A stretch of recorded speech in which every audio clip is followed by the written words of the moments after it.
अस्मद्गुरुपरमगुरून्यतिवरपूर्णौ सयामुनं रामं पद्माक्षणादषडजित्सेनेशरमारमापतीन् वन्दे वन्दे बृन्दावनचरं वल्लवीजनवल्लभं जयन्ती सम्भवन् धाम वैजयन्ती विभूषणं श्रीमान् वेङ्कटनाथार्य कवितार्किकेसरी वेदान्ताचार्यवर्यो मे सन्निधत्तां सदा हृदि. இப்போ இதில் என்ன ஆச்சு அப்படின்னு சொன்னால், இந்த பிரதான பிரதிதந்திரம் ஷரீரி ஷரீராத்மபாவம், சேத்தனாச்சேத்தன பிரபஞ்சங்கள் எல்லாம் ஷரீரமாயும், இது எம்பெருமான் அந்த சரீரத்தை உடையவனான ஷரீரி, அதாவது சரீரங்களை தரித்து நியமித்து அது செய்யுடைய காரியத்தினுடைய பலனை அனுபவிக்கக்கூடியவனா இருக்கான், ஆதாரமாக நியந்தாவா சேஷியாக இருக்கான்.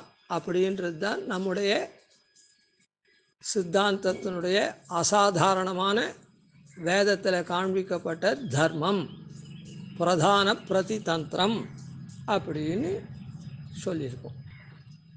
அந்த பிரதான பிரதிதந்திரத்தினால பலிக்கிறது என்ன அப்படின்னு சொன்னால், நாமும் அனன்யாதாரன், அதாவது வேற ஒருவனால இந்த சேத்தனாகப்பட்டது தரிக்கப்படலை, எம்பெருமான் ஒருவனாலேயே தரிக்கப்படுறோம் அப்படின்றாரு. சேத்தனம்ன்றது அச்சேதனத்துக்கும் உபலட்சணம். அச்சேதனம்ன்றதுக்கு அறிவில்லாததுனால அதுக்கு ஒரு பிராப்தி கிடையாது, அதாவது ஒரு பயன் பெறக்கூடிய தன்மை, பயனை நுகரக்கூடிய தன்மை அதுக்கு கிடையாது, அறிவில்லை. அதனால் அதை நாம் சொல்லலை, அதுவே தவிர வேறு ஒன்றும் இல்லை. அதனால் சேத்தனனுக்கு என்னென்ன உண்டோ அது மொத்தம் அச்சேதனத்துக்கும் உண்டு. ஆனால் அது அறியக்கூடிய தன்மை இல்லாததுனால அதனால் வரக்கூடிய பலன் அதுக்கு கிடையாது. சரி, அதனால் சேத்தனாகப்பட்டவன் அனன்யாதாரன், அந்யனால் தரிக்கப்படுறவன் இல்லை, அனன்யாதாரன்.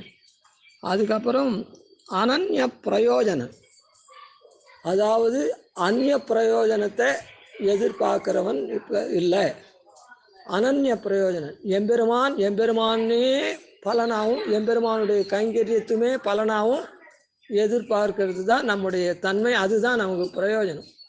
உயர்த்தியான ஒரு பொருள் நமக்கு கிடைக்கிறதுனா அதுதான் நமக்கு பரம பிரயோஜனம். மற்றதெல்லாம் மட்டமான அந்நிய பிரயோஜனம்.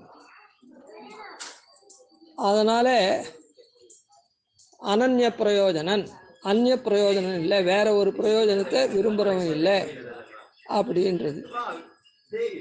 அதுக்கடுத்தது அனன்ய சரணன். அந்நிய சரணன் இல்லை, அனன்ய சரணன்.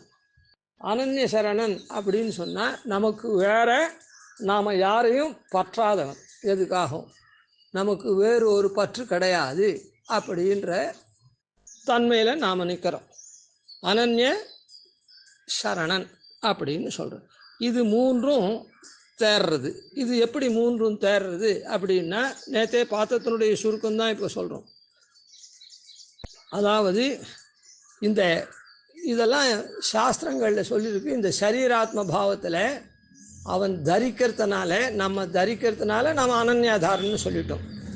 அனன்ய பிரயோஜனன் அப்படின்றது எப்படி வருது அப்படின்னா, நாம் எப்போவுமே உயர்த்தியானவாளுக்கு தான் கைங்கரியம் பண்ண விரும்புவோம், மற்றவாளுக்கு தாழ்ந்தவர்களுக்கெல்லாம் கைங்கரியம் பண்ண மாட்டோம்.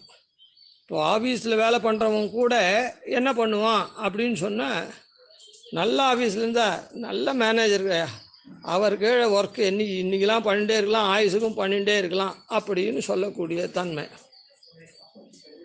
அதே ஒரு மேனேஜர் சரியாக இல்லைன்னா அவங்க கீழே போய் வேலை பண்ண வேண்டியதாக இருக்குது, என்னைக்கு பிச்சுன்னு வந்துடலான்னு பார்க்குறேன் அப்படின்னு சொல்லுவான். அதனால் சேஷியாக நம்முடைய செயல்களை பலனை அனுபவிக்கக்கூடிய அந்த சேஷி நல்லவனாக இருந்தான்னா நாமும் அதை தவிர வேறு ஒரு பிரயோஜனமே எதிர்பார்க்க மாட்டோம். அதனால் உயர்ந்த எம்பெருமானிடத்தில் கைங்கரியமானதுனால அனன்ய பிரயோஜனன்னு எதனால் வருது? நாம் சேஷமாயும் அவன் சேஷியாகவும் இருக்கிறதுனால வருது. அப்புறம் அனன்ய சரணன் அப்படின்றது அவனை பற்றி நிற்கிறது அப்படின்றது அவன்தான் நம்ம நியமிக்கிறான். ஆனால் நியமிக்கிறவன் ருஜு மார்க்கமாக நன்னா நியமித்தான்னா அவனிடத்துல நாம் இருப்போம், பற்றி இருப்போம். அவன் கொடுங்கோலனாக இருந்தான்னா அவங்ககிட்டேருந்து வெளியில் வந்துடுவோம். அதை போல் அனன்ய சரணன் என்ன நாம அனன்ய சரணனாக இருக்கும் எம்பெருமான் நம்ம நியமிக்கிறதுனால. அதனால் தேறினது என்னன்னா, ஷரீரிக்கு உண்டான தன்மையான தரிக்கக்கூடிய தன்மையினால நாம் அனன்யாதாரன் ஆனோம். அதே மாதிரி எம்பெருமான் நம்முடைய கைங்கரியத்தை ஏற்றுக்கிறதுனால அனன்ய பிரயோஜனம்னா நாம் இருக்கோம், அந்நிய பிரயோஜனம் இல்லாமல். அதே போல் எம்பெருமான் நம்ம நியமிக்கிறதுனால நாம் என்ன பண்ணுறோம், அனன்ய சரணனாக இருக்கும். ஏன்னா நல்வழியில் நம்ம நியமித்து நல்லபடியாக நம்ம கொண்டு போகிறதுனால அவனை பற்றி இருப்போம். தாறுமாறாக வழி காமிக்கிறோன்னு பின்னாலேயே போவோம் நாம். அதனால் யார் நல் வழி காமிக்கிறாளோ அவ. அதனால் அனன்ய சரணன் இந்த 3த்துனாலையும் இது தெரியறது அப்படின்னு நேற்று பார்த்தோம். சரி, இப்படி சொல்கிறோமே, இதெல்லாம் எங்கே இருக்குது, எதை கொண்டு நாம் அறியறோம் அப்படின்னா, வேதாந்தங்களில் இதெல்லாம் ஸ்பஷ்டமாக சொல்கிறது. வேதாந்தன்றது உபனிஷத் பாகம். அதெல்லாம் நாம் நிறைய படித்து தெரிஞ்சுக்கணும். இப்போ ஒரு விஷயத்துக்கு சொல்கிறோம், எம்பெருமான் நம்ம உள்புகுந்து நியமிக்கிறான் அப்படின்னு சொல்கிறதெல்லாம் எங்கே சொல்கிறது அப்படின்னு சொன்னால், எம்பெருமான் இந்த ஜீவனோட உள்புகுந்து இந்த சரீரத்தில் உருவம் பேரும் கொடுக்குறான், அப்புறம் உள்ளுக்குள்ளே இருந்து அந்தர்யாமியாக இருந்து நியமிக்கிறான் அப்படின்றதெல்லாம் ஸ்பஷ்டமாக சொல்லியிருக்குது. அதனால் அதெல்லாம் நாம் வேதாந்தங்களை நிறைய அறிய முடியாது. அப்போ நாம் அறியறது அப்படின்னு சொல்கிறது எதை கொண்டு அறிய முடியும் அப்படின்னு சொன்னால், இந்த ரகசியத்திரயம்னு சொல்கிறோமே அதை கொண்டு அது சுருக்கமாக எல்லாத்தையும் தெரிவிக்கிறது. அதுலேயும் சர்வம் அஷ்டாட்சராந்தஸ்தம் அப்படின்னு சொல்லிருக்கு. எல்லா விஷயங்களும் இப்போ திருப்பாவைக்கு நமக்கு புரிகிற மாதிரி சொல்லணும், வேதம் அனைத்துக்கும் வித்தாகும்னு திருப்பாவை சொல்கிறோமே, ஆன மாதிரி வேதத்தில் மொத்தம் வித்துன்னா என்ன அர்த்தம், திருப்பாவை ஒரு விதையை நட்டால் அது மொத்தம் விவரணமாக அதான் பெரிய மரமாகுது, அது பூக்கிறது, காய்க்கிறது, பலன் தருது, எல்லாம் பண்ணுறது. அந்த விதை அதுக்கு காரணம். அதுபோல் அந்த திருப்பாவை விவரிச்சோன்னா அந்த வேதார்த்தங்கள்லாம் கிடைக்கும்னு சொல்கிறா போல் திருப்பாவை 30 பாசுரம் இருக்குது. இது என்னன்னா சர்வம் அஷ்டாட்சராந்தஸ்தம். எல்லாம் 3-4 வேதங்களாகட்டும், இதிகாச புராணங்களாகட்டும், சாஸ்திரங்கள் தர்மசாஸ்திராதிகளாகட்டும், எல்லாம் அஷ்டாட்சரத்திலேயே அடங்கியிருக்குது அப்படின்னு சொல்லப்படுறது. அதனால் இந்த அஷ்டாட்சரத்தை திருவஷ்டாட்சரம் நாராயண மந்திரம் 8 எழுத்து, அதுக்கு மூல மந்திரம்னு பேர். இந்த மந்திரங்களில் இது நல்லா ஸ்பஷ்டமாக சொல்லப்பட்டிருக்கு. அதில் தான் நாராயண சப்தம் வருது. அந்த நாராயண சப்தத்தினுடைய ஏகதேச அர்த்தத்தை நேற்று நாம் பார்த்தோம். சரி, அதனால் இப்படி இருக்கிறதுனால இந்த ஆனால் ரகசியத்திரயம்னு சொல்கிறவே அது என்னது, பெரியவாள்லாம் நமக்கு சமாஷண காலத்தில் ரகசியத்திரயம் மந்திரோபதேசத்தில் ரகசியத்திரயம் பண்ணுறாளே, அதாவது திருமந்திரம்ன்றது அஷ்டாட்சரம், துவயம் அப்படின்ற சரணாகதி மந்திரம், அதுக்கப்புறம் சரம ஸ்லோகம்ன்றது கீதை, கண்ணனுடைய கீதா வாக்கியம், இது 3ஐயும் பண்ணுறாளே அப்படின்னா அது என்ன 3த்துக்கு என்ன சர்வம் அஷ்டாட்சராந்தஸ்தம் தானே இருக்குது அப்படின்னு சொன்னால், அஷ்டாட்சரத்தை கொண்டு தான் அறியணும்னு இப்போ சொல்லச்சே 3 சொல்கிறாளே, என்னன்னா 3ம் பிரயோஜனம் இருக்குது. முதல்ல என்ன பண்ணுறது அப்படின்னா, நம்முடைய இப்போ எம்பெருமான் கீழே தானே நம்ம எல்லாம் இருக்கோம், எம்பெருமான் தானே நம்ம நியமிக்கிறான்னு சொன்னோம். அந்த எம்பெருமான் என்ன பண்ணுறான், நம்ம கொஞ்சம் கொஞ்சமாக நல்வழியில் நியமிச்சுட்டு வரான். அப்போது கடைசியாக நாம் இங்கே ஏதோ சில பலன்களுக்கெல்லாம் உண்டான காரியங்கள்லாம் பண்ணும்படி பண்ணுறான். அதில் அந்த பலன் வந்தால் விட்டு அதுக்கப்புறம் அந்த பலன் இது அல்ப பலன், இதுக்கு மேல் பலன் போகணும், மேல் பலன் போகணும், கொஞ்சம் கொஞ்சமாக அப்படியே நம்ம திருத்திண்டே வரான். கடைசியில் பரம பலனாக இருக்கக்கூடிய தன்னை அடையும்படி பண்ணுறான். அந்த தன்னை அடையும்படி பண்ணுறதுக்கு அவன் என்ன பண்ணுறான் அப்படின்னு சொன்னால், தன்னை அடையும்படி பண்ணுறது யார், அவன்தான். அப்போ அவன்தான் நம்ம நியமிக்கிறான். நீ ஒவ்வொரு காரியத்தையும் நம்ம அவன் நியமிக்கிறான், அந்த காரியத்தை நாம் பண்ணுறோம், அதனால் பலன் பெறுறோம், அந்த காரியத்துக்கு உண்டான பலனை அவன் கொடுக்குறான். கடைசியாக என்ன பண்ணுறான், நம்ம அவனை அடையும்படி பண்ணுறான். எதுக்காக? அவனிடத்திலே போய் அடைஞ்சு கைங்கரியம் பண்ணுறது. அதுதான் மோட்சம்னு சொல்கிறோம். அப்போது இந்த பலன் கொடுக்குறவன் யார்? அவன்தான் கொடுக்குறான். அவன் அந்த பலனை நமக்கு மோட்ச பலனை கொடுக்குறான். இந்த சம்சார துக்கங்கள்லாம் எல்லாத்தையும் களைஞ்சி மோட்ச பலனை கொடுக்குறான். அந்த மோட்ச பலனை அவன் கொடுக்கறதுக்கு அவன் என்ன பண்ணுறான், நம்ம ஒரு காரியம் பண்ண சொல்கிறான். என்ன காரியம்? நமக்கு எதுவுமே பண்ண தெரியாது, நமக்கு ரொம்ப அறிவிலியாக இருக்கும், பாப்பம் சூழ்ந்து இருக்குது. அதனால் சரம ஸ்லோகத்தில் என்ன சொல்கிறான், கீதையில் இப்போ எல்லாத்தையும் சொன்னான். அவன் அடையக்கூடிய வழியெல்லாம் சொன்னான். கர்மயோகம், ஞான யோகம், பக்தி யோகமெல்லாம். பக்தி யோகம் தான் அவனை அடையிற வழி. ஆனால் அதெல்லாம் நமக்கு கர்மயோகம், ஞான யோகம், பக்தி யோகமெல்லாம் பண்ண முடியாது அப்படின்றத கணிசித்து, உனக்கும் அப்படி ஒன்றுமே தெரியாதவாளுக்கு இந்த சரணாகதி அப்படின்றத உபதேசித்தான். என்ன சொன்னான் அதில்? சர்வதர்மான் பரித்யஜ, எல்லா தர்மங்களையும் விட்டுட்டு இருக்கிற நீ மாமேகம் சரணம் விரஜா, என்னை ஒருவனையே சரணடை, என்னை ஒருவனையே சரணமாக பற்று. அதனால்தான் நம்ம அவனை சரணமாக பற்றதுனால அனன்ய சரணன்னு சொல்கிறோம். சரி, நம்ம அனன்ய சரணன்னு சொல்கிறோம். என்னை ஒருவனையே சரணமாக பற்று. அகந்த்வா, அப்படிப்பட்ட நான் உன்னை சரணமாக ஏற்றுக்கொண்ட நான் உன்னை, துவா உன்னை, சர்வ பாபேபியோ மோக்ஷயிஷ்யாமி, எல்லா பாபங்களினின்றும் விடுவிக்க கடவேன். மாசுச்சகா, நீ கொஞ்சம் கூட சோகிக்காதே, இத்தனை நாளாக நம்ம இவ்வளோ தப்பு பண்ணமே அது இது அப்படின்னு சொல்லிட்டு சொல்கிறான். சரிதானே? அதனால் இந்த சித்தோபாயமாக எம்பெருமான் நமக்கு பலன் அளிக்கக்கூடிய எம்பெருமானாக இருக்கானே, அந்த பெருமாளை நாம் என்ன பண்ணணும்? அந்த அவன் பலன் அளிக்கிறதுக்காக நாம் ஏதோ ஒரு உபாயம் பண்ணணும். நம்மளால் பக்தி யோகங்கள்லாம் பண்ண முடியாது. அதனால் சரணாகதி பண்ணுன்னு அவன் காமிக்கிறான். அந்த சரணாகதியினால் அவன் என்ன பண்ணுறான்? வசீகரத்தின ஆகி, சரி போனால் போட்டோம், என்னால் ஒன்றும் முடியாது, நீ தான் காப்பாற்றணும், காலில் விழுந்தானே அப்படின்னு அந்த பலனை கொடுக்குறான். அகந்த்வா சர்வ பாபேபி மோக்ஷயிஷ்யாமி. அதனால் சித்தமாக பலன் தரத்துக்கு இருக்கக்கூடிய எம்பெருமான் என்றைக்கும் சித்தமாக இருக்கான். ஆனால் நாம் அந்த சரணாகதியை இதுவரையில் நாம் பண்ணலை. ஏன்? அல்ப பலனில் ஆசைப்பட்டு அல்பமான பலனுக்கு உண்டான காரியங்கள்லாம் நாம் பண்ணிகிட்டு இருக்கோம். அதனால் அதை கொஞ்சம் கொஞ்சமாக நம்ம திருத்தி அவன் திருவடியில் ஆசிரிக்கும்படி பண்ணுறான்.